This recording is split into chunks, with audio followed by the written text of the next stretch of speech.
Hi guys, welcome back to We Should Talk, a pop culture interview series from In the Know. I'm your host, Gibson Johns, and today on the podcast we have Michael Judson Barry and Paris Nicholson, who are the two co-hosts of The Social Dose.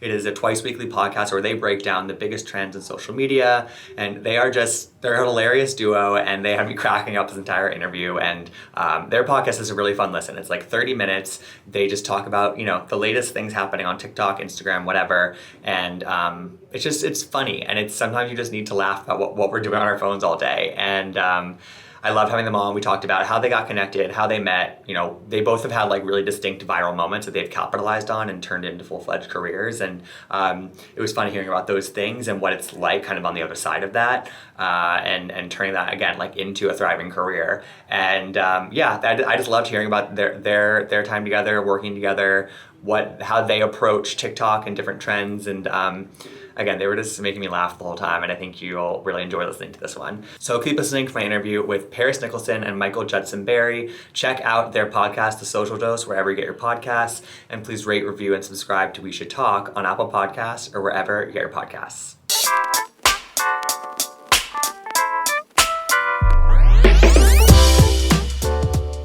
All right, so we're here with Paris Nicholson and Michael Judson Barry, co-hosts of The Social Dose, which is a 3 times weekly podcast where they break down the latest trends on social media. How are you guys? Thanks for being here. Great. How are you? I am good. Yeah, thanks for having us. So how did you two first meet, first get connected? How did this love story start? Well, we met on Grindr, and no, could you imagine? That's what I was expecting. Actually, I could imagine that. That sounds like a very possible. It's not an uncommon story. Dream on. You would never have gone for mine. My first Grindr question was always just like, "What book are you reading?" And yeah. Anyway, sorry, Paris. How did we actually meet?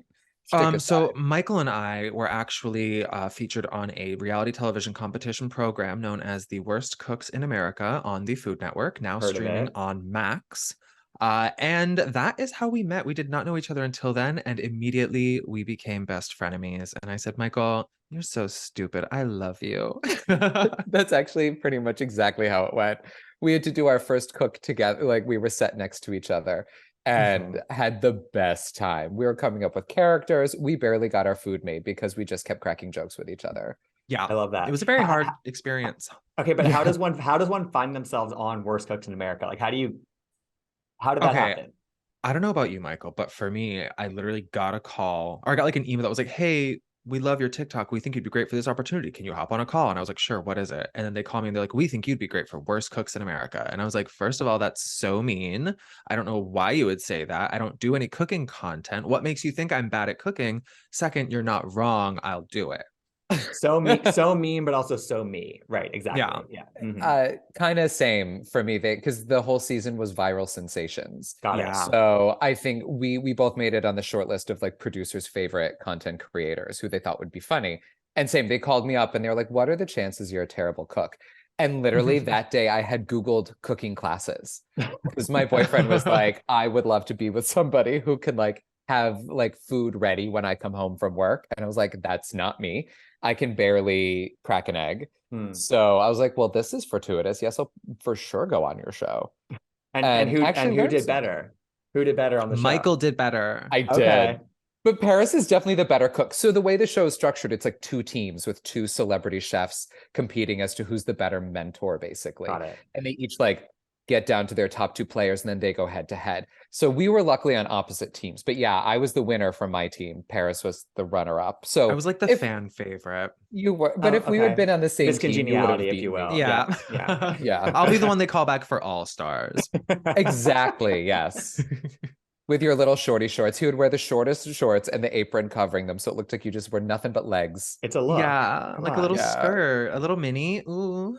I mean, we're starting trends. We're talking about trends. Come on, it's like everyone's gonna be wearing that. So then from there, you just stay connected and stay friends, and then the opportunity for this podcast came about, or was this the idea that you two had specifically? How did that happen? Tell it, Michael. You tell it. Oh, well, they reached out to you. No, the whole time we were recording the show, we were talking about doing a podcast together because I've always wanted to do one. We were trying to figure out what it would be because Like I wear a lot of cardigans and love TCM and old movies, and Paris is actually current, so we thought there'd be something fun there. But then this opportunity was presented to Paris actually initially, and then he was very kind to bring me in as his co-host.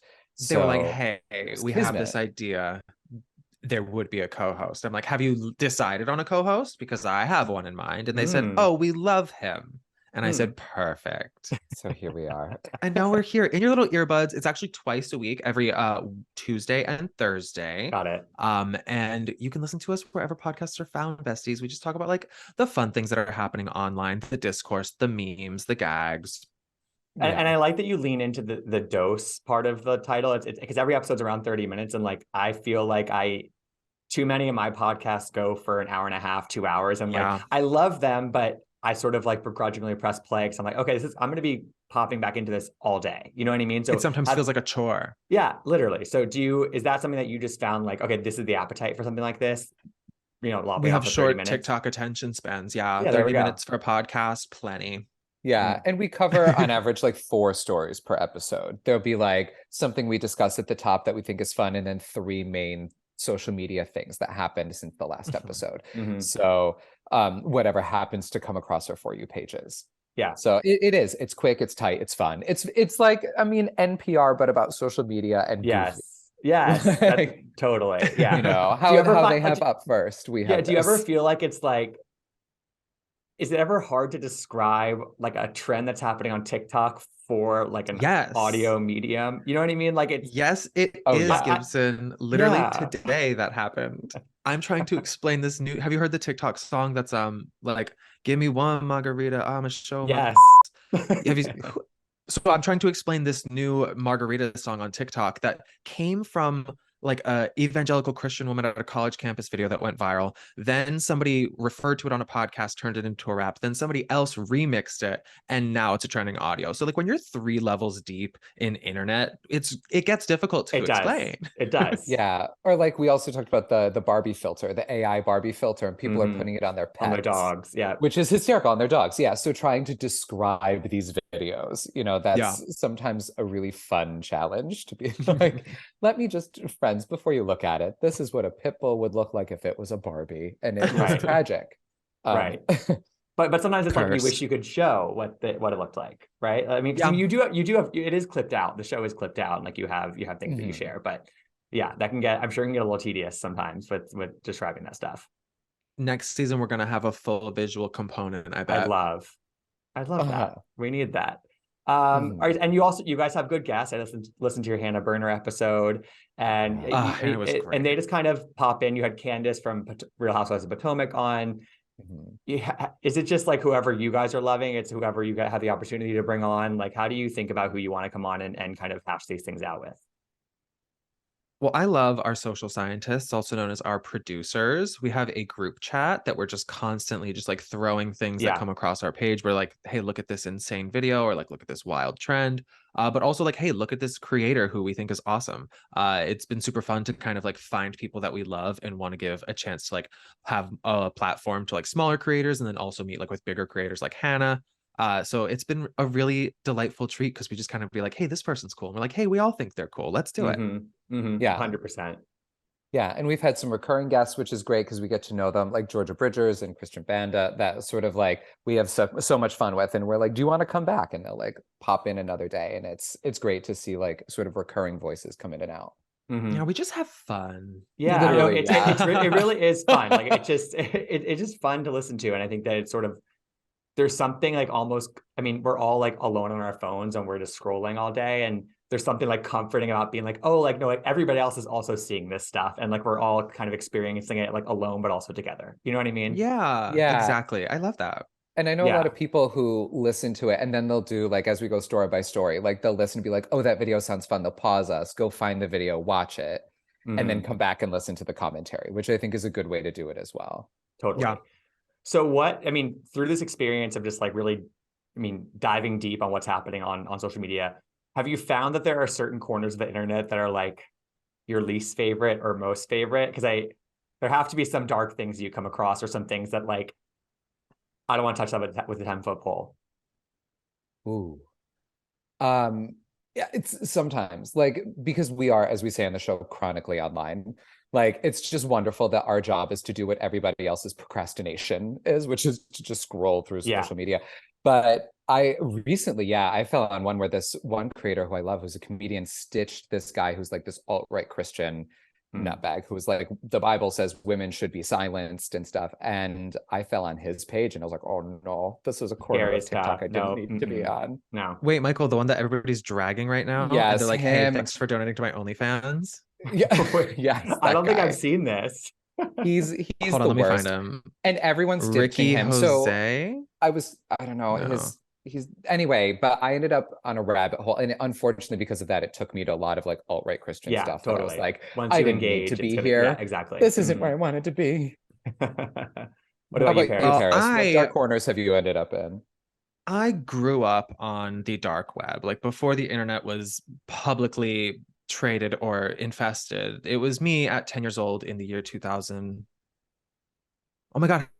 In the year 2000, actually, just like in shady chat rooms and like watching creepy videos of like people dying and like something getting stuck in a butt and like the craziest thing. So I am pretty immune to the darkest things in this world because of the internet.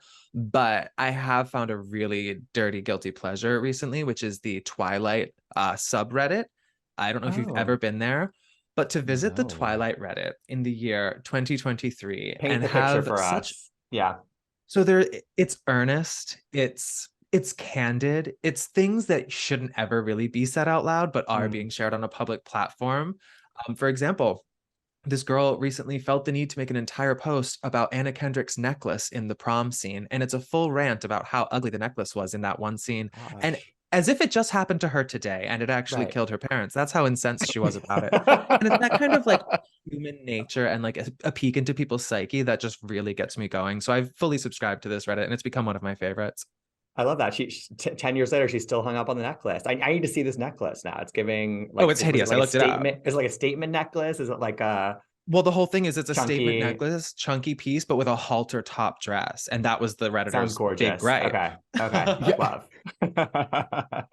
it was a Um, choice. so, I mean, you kind of alluded to this, I think, at the beginning, we were talking about how you guys first got connected, but you both sort of had early distinct moments of like going viral and things that really kind of grew your following, got a lot of eyeballs on you. Can you explain what you like, kind of what some of those earliest moments were for both of you, and kind of what the kind of windfall was from that? Oh, I love that question. Michael, do you Yeah. want to go first or do you want me? Oh no, you look so excited, Paris. I say you take this. You're like Because I love my blushing. origin story. Okay. And I Not love origin to tell it. story. Thank you for asking. Please share Paris from when you So, were a do you twinkle in remember? someone's eye. I was just a glimmer on the internet. Do you remember during the pandemic when all the Disney gays and Disney adults were like, we need to be allowed back into Disney parks? And it was like, get a grip, divas. There's a lot of better things going on, right? More important things going on, rather. Sure. Uh, some girl on Twitter made some parody video pretending she was one of them. And she was like, these are the reasons I need to be let back into the Disney parks. And the last reason that she gave was so that she could see the hot bug from A Bug's Life. And then the camera pans to the main ant from A Bug's Life. And I said, that's not the hot bug from A Bug's Life. Why would she say that one? And I just kind of moved on. And then days later, I was still thinking about it. Like, are there people that really believe that that's the hottest bug from A Bug's Life? No, right? So I made a video ranking the top 5 hottest bugs in A Bug's Life, and I put it out for the world just to kind of set the record straight, to kind of clear the air, as it were. And then it got 1 million views in a day, and my friends were like, "Oh, Paris, this is going off. You have to do more." And I was like, "What? Do I? People saw me do that? Oops!" And now here we are. So did you rank more I've literally ranked sexy Disney everything by characters? hotness, Okay. babes. Okay. Check the archives. I Anything you will. want, it's been ranked by how hot it is. And the Hot. answers are Love never it. wrong. And that's what's fun about the job. Mm-hmm. Because it's just Okay. objective truths, you know? Totally. 100%. 100%. I'm sure people get incensed about everything that you put up there, because They do. the Disney adults are, a certain breed of people. So We love them, Yeah. yeah, of course. No, but we no, fear it's just, them. it's a certain, yeah, it's a We vibe. worry. Exactly. But I appreciate Paris how well researched your things are. Like, because Paris is like underneath, the beautiful statuesque person, like knows a lot about marine biology. So when you did the top hottest fish in the sea or like birds in the sky, it's like very It was well informed. researched. It was informed and Yes. yeah, educated. Right. Okay. It's Listen, yeah. I've been hot for my entire life. Takes one to know one, you know? It's just what I know. Yeah. Michael, what about for you? So right before we went into lockdown, I was getting really into improv, and I was at this improv jam, and some friends had told me that I did a decent Moira Rose impression from Schitt's Creek. And so I went into this improv jam and I stepped on stage, and I don't know why Moira popped into my head, and I did this whole scene where Moira was the manager of a Sephora. And she was like, I work here because everyone wears black. And enough people told me it was funny that when we went into lockdown, I was like, okay, well, maybe I'll roll with this Moira thing. Like, I love Schitt's Creek. What would Moira Rose think of life in lockdown? And so basically started this like video diary on Instagram and TikTok of like Moira's life in lockdown. And it magically went pretty viral. I think it was like right time, you know, the show was just ending. So for a lot of people, they were like, who love that show and is their comfort show, they were like, oh, you're like our 7th season. And people started to challenge me to play the rest of the family and other characters. So we saw Moira hang out with Britney Spears. We saw Moira hang out with Patrick Stewart. But the one that really popped off, which I was very, it was funny because it was the one that took the least effort, was Moira Rose is the voice of your GPS.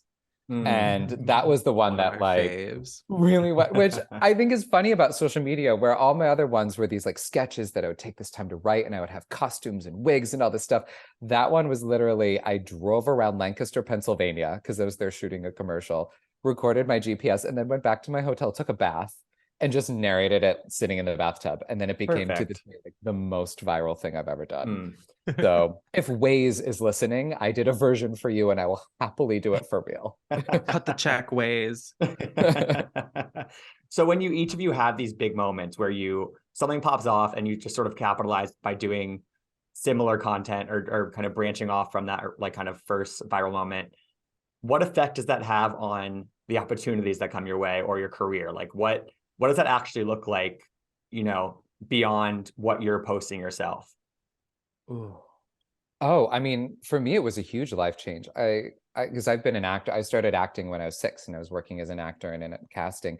And then before lockdown, I was ready to be done. I got into school to study architecture. I was going to do a full life change. And then this all happened, and all my friends, like entertainment friends, were like, this is not the time to quit entertainment. Like, you're having your biggest moment yet.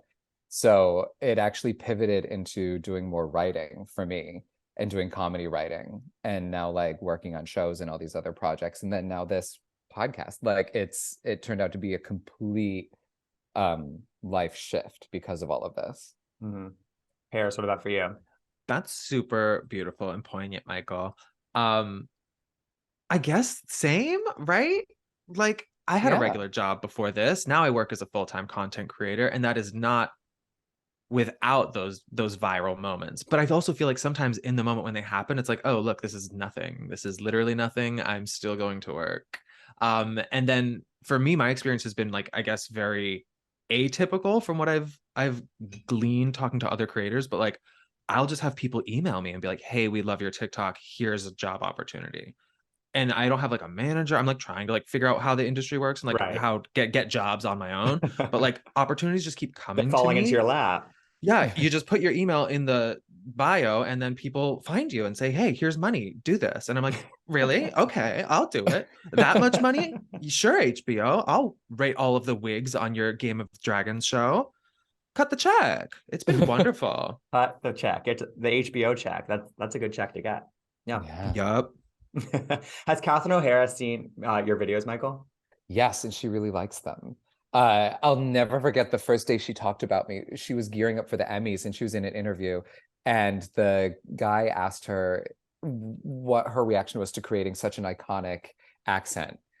And she brought me up. She was like, oh yeah, and I know people try and imitate it, but there's this one guy online who's really nailed it. And someone sent me the article. I almost walked into traffic, because I've been a huge fan of hers since like before Schitt's Creek. I've loved her. Yeah, of course. Best in Show, Home Alone, like Beetlejuice. all the Beetlejuice. Yes. I've been down many an SCTV YouTube rabbit hole, like her early sketch days.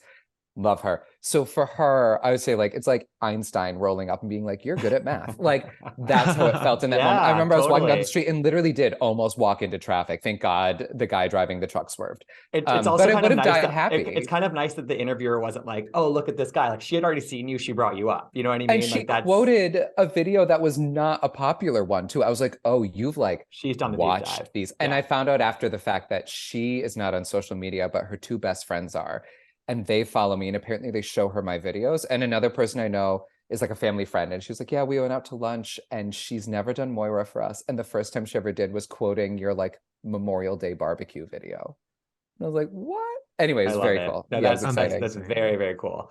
Do you do either of you ever get stressed about having to keep up with the pace of trends, particularly on TikTok? Like, how do Oh, that you, part? yeah, like, I mean, how do you kind of parse through that? Because that's really hard. It's really hard to do. I personally approach it with an understanding that everyone's For You page is different. Mm, Nobody will ever be seeing every trend, and it's impossible to know everything that's going on in the world at every time. But the cream rises to the surface. I find myself to be a curator of sorts. So I have like very specific feeds and like I kind of tailor my algorithm to give me the things that I think are cool and interesting. And then I think with our other social scientists, we have a really great diverse group of people who are array, getting yeah. exactly, yeah. And then we kind of sift through like what we're getting and synthesize like what's the best of that. Mm. Do you feel the same way?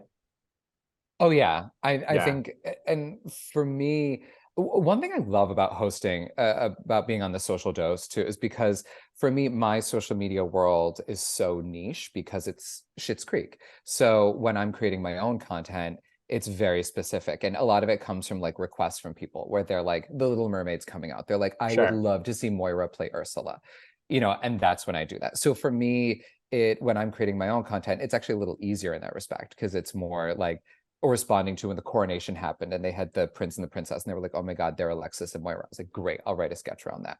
Mm. But Wait, so for me, my world, and especially my For You page used to be a little bit more narrow. Now, because of the social dose, because we're constantly researching and giving each other ideas, It's broadened a little bit. it's Yeah.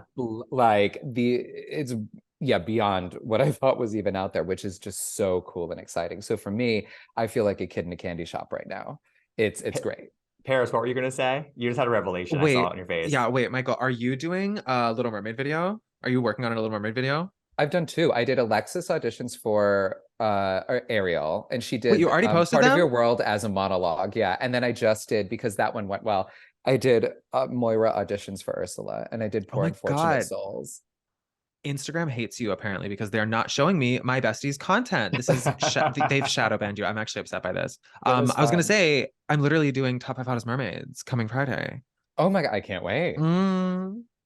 Who's like give us number five. Who's like Oh my who's number God, five? Gibson. I'm This is sorry. gonna come I'm a out. This is woman of gonna come out after the video comes integrity. out. Is it? Yes, it will. Yes. If you're posting it on Mm. Friday, I can't say, but I can say number 4 will surprise you. color me intrigued. As long as Daryl Hannah is in there somewhere, I'll be happy. Ooh, Michael. The divas have spoken. Listen, there's so many mermaids to choose from. All mermaids are hot. It's a really tough competition. Stay tuned. It's a pack. Watch It's a this pack. space. Yeah, that's a packed space. 100%. Yeah. That's true. So you're about like 50 episodes into the social dose, more or less. Oh And my God, yeah. how have you, if at all, changed it, tweaked it? Did you try something that didn't work? Have you leaned into something that really did work? Um, I mean, how are you thinking? I mean, 50 is it's a big milestone, I think, for a podcast. Yeah, I'm Yeah. actually shocked that we've done 50 episodes already. It feels like we just I started, but know. they're small, they're short, they're quick. We have them a couple Yeah, times a week, multiple a so it week. Yeah. tracks. Mm-hmm. Yeah. I feel like initially we had the idea for the show to be kind of like news like, almost like the Mm-hmm. Daily Show. But then we quickly realized that like the internet is chaos and we have to lean into that chaos to really convey what's happening in that type of space. So we've definitely gotten less structured and more chaotic to sort of adapt to how the internet Reflect. Yeah, behaves. exactly. Yeah, Mm-hmm. exactly. It Yeah, for sure. necessitated it. Yeah, and I think originally too, they were going to be like, it was 3 episodes a week and they were going to be shorter. And we've just found also Paris and I just like have so much fun bantering. In case Yeah. you haven't noticed already. Yeah, of Like, course. so I feel like our poor team of social scientists were having to cut so much down. So I think that was sort of the compromise, was instead of 3 very short episodes, it's 2 slightly longer. And by longer, I mean 25 minutes instead of like 15. Mm. Yeah. But I love it because it means we can really lean into just the fun of it. Like, we tell personal anecdotes. Like, anyone who listens now knows a lot about my mother and our deeply unhealthy relationship. Like, Michael's a mom gay. it's so in that sense, it's grown, it's changed. I think it's become much more personal, yeah, and like less sort of quote unquote newsy. However, we are still giving a lot of good like news, I will say. I agree. I I agree. I listened to honestly some, think yeah, so too. I think so Yeah. too. How has doing this together? I mean, this is like an intimate working relationship now versus just like Yeah. becoming friends on the show. I mean, have there been challenges from that? Has it, you know, I assume you're getting closer, you know, because again, you're learning so much about each other and working really closely. How has it affected your relationship working so closely together on this? I would say it's actually driven a wedge between us. Mm. We don't talk anymore Next outside of the season on Ryan Murphy's podcast. feud. Yeah, exactly. Yeah. Yeah. No, it's been nice because we would be texting anyway, and Yeah. now we're doing what we would be doing but getting paid, and it's like cool. And now we just get to like chat and shoot the shit, and there's scheduled time to do it every week. Yeah. No, I love it. And we have 3 wonderful new friends. Like, it's basically 5 of us who do every episode. And I'm obsessed with this team. Like, we had one week where, because we had a holiday, we only recorded once instead of twice that week. And I missed them. I was like, Yeah. something's missing this week. Like, it's because even before we It's your record, work we fam. chit chat Yeah, for like exactly. 35 minutes. We're Yeah. like, how are we Yeah. all doing? Where are we? The only thing that makes me sad is we're on separate coasts. It make me like, I finish and I want to just like go get lunch, and I'm like, so I in between pods, Paris, I miss you very much. I do too, Michael. I miss me. But it's also important that we are on different coasts because the internet on the West Coast and the internet on the East Coast is famously different. Famous. We're Oh, it getting is? different feeds. Yeah, Yeah. that's right. People I knew that. watching Will Smith slap Chris Rock at 10 p.m. and people watching it at 7 p.m. have very different Wildly reactions. different. Wildly different, you know? That's very true. But also But when you're in yeah. LA, you wake up 3 hours. I mean, you're behind on life, like when you wake up in LA, you know, like Yeah. it's so Yeah. Nobody wants to work anymore. so you know, I mentioned you had Candace from Housewives of Potomac on. Bravo is sort of like my ultimate wheelhouse. And I tried to go back. Have you guys done a Scandival episode, considering how much it took over the internet? Have you guys discussed that on the Social Dose? We refused. Why? Tell me. It was so monocultural, and Michael and I both have no idea what it is Got whatsoever. it. Like, Oh, I wow. watched the first season of Vanderpump Rules, got sad because they were all too poor for me to like really enjoy watching them suffer. So I never got back into it. And it's like, I'm realizing now, like, Vanderpump Rules is the straightest culture, I think. It's I pretty think it's straight. the straightest Yeah, culture. it's the straightest show on Bravo, absolutely. I guess. Yeah. Yeah. Yeah. Mhm. So we kind of were just like, everyone else is doing it. What are we gonna add? We have nothing to add. Yeah. And Okay. honestly, like for Bravo, I watch Top Chef, but I'm not a huge like Housewives or Vanderpump. Yeah. So it would have been like a lot of work for me to get caught up properly enough to speak intelligently about it. Right. So there is a moment where like, or a consideration that you make when you're thinking about what to talk about, where it's like, oh, this might be like too monoculture, too mainstream. Sometimes, it's not yeah. niche enough. Although, wait, didn't we did talk, I think, about some of the TikTok reactions, because I remember we did get into, so I did watch a lot of TikToks of people explaining what was Right, happening. of course. Like Yeah. the people with the Unavoidable. whiteboard, and they're like, Maybe she we did this did and talk she did about that. I So just I met was the gonna girl say, with we the whiteboard. did. We I just talked met about. Abby. Yeah. Oh, you did? Mm-hmm. Oh no, Yep, at a okay, Bravo that's event. really cool. Okay, so no, we talked about the TikTok reaction, not so much like the show itself, Sure. if that That makes sounds sense. Yeah, of familiar. course. Like, because there were a lot of really fun TikToks explaining what was going on. So that's why I think it was more like, I haven't watched the show, but if you're like me and you haven't, but you want to get enough to be able to like hold your own at a brunch, watch this That's person on perfect. TikTok That's do this perfect. perfect Yes. recap. Yeah. So we Yeah. did talk That's about all that. you need. Yeah, that's all you Okay. need. Yeah. I don't remember anything ever. Don't mind me. You record an episode, you just black out. Exactly. I do, and then I listen to it Episodes. again, and it makes me laugh all over because I forgot. Oh God, I just had that recently. I was listening to one of our episodes like on a shuttle from an airport, just cackling because I forgot about some of the things we'd said, even though we had Yeah. literally just recorded that episode. But one of those That's what I episodes do where every we day. rattled on for an hour and a half, and then they brilliantly cut it down to 30 minutes. And I was like, You cracked "Oh, that's yourself right, up. you said that." Yes. Yeah. If you want a good laugh, look at Paris's notes section on his phone. Let's just say. Paris, can you give us a recent note from your phone? Let's take a look. I actually just recently added the notes app to my very first main phone page because I was like, why hasn't she been here this whole time? Yeah. That's important. Yeah, because we did a whole yes. story on people sharing their notes sections on TikTok, and they're just unhinged. and Unhinged. brilliant. Yeah, 100%. Yes. We did, yeah. Okay, so I am doing comedy at the Groundlings, and this most recent note is of a character I'm working on named Burl, who is a Southern scruff mask for mask type of gay who is 55 years old, Key Largo native, has never worn sunscreen a day in his life, and works at the local drag bar. What That's is a he, glimpse into my brain. What is Burl's job at the drag bar? Is he the bouncer? Is he He's security, bartender? yeah. Oh, perfect. Burl. That Yeah. tracks. Burl. Love that. All right, Burl. Well, I can't wait to see that character online. Hopefully you never sometime. have to. No, I now I'm counting on it. So that you better make it happen. This is Burl's world. He sounded a little Pittsburghy for a second there. Stop me. Well, I think that's a kind of fun note to end on. We're going to meet Burl sometime in the future.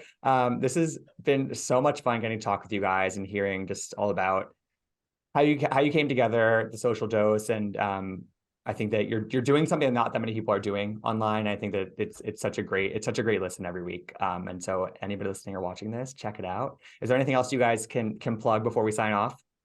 I do just want to add Gibson. We didn't get to talk about it at the top, but Gibson is one of the hottest names of all time. So props to you. Yeah. Incredibly done. Great job, your parents. I've never met anybody named Gibson. Neither have I. Literally, I saw the name and I was like, Gibson Johnson. That's a hot name. So Yeah. you're blessed. Thank you so much. But yeah, follow us at The Social Dose. No, folloll us at Paris Nicholson and at Michael Judson Berry. Or M. Michael, you Judson plug Berry. yourself. Yeah, At her. M. Judson Berry. Because I didn't feel like writing out my entire name. But yeah, at M. Judson Berry. And then thesocialdosepodcast.com is the website for the show. And we love it. People come in and leave us comments and voice messages. People have left us voice messages that are very fun. So Oh my God, yeah. we really enjoy those. I love This that. one guy gave us a list that he had on his notes app of all the nicknames that he was called when he was on a vacation, and they were all so close to being homophobic slurs. We were cracking up. Oh my God. So close, but just not quite. One of them was Glitter Throat. Like it was. Yeah. Okay. Lemon Bottom. Remember that Lemon one? Bottom. Eek. That was the correct response. Just a quiet eek. Yes, I need to hear this voice out. All right, well, thank you so much, guys. This is so fun, and hopefully we'll do it again soon. Yes, Yeah, thank you so for much, having Of us. course. Bye, guys. Bye, besties. Bye. Thanks for tuning in to We Should Talk. I hope you enjoyed the interview. You can find out more about In the Know at intheknow.com. You can follow me, Gibson Johns, at Gibsonoma on Twitter and Instagram. And you can listen to all of our interviews, past and future, by searching We Should Talk wherever you get your podcasts. Hope to see you next time.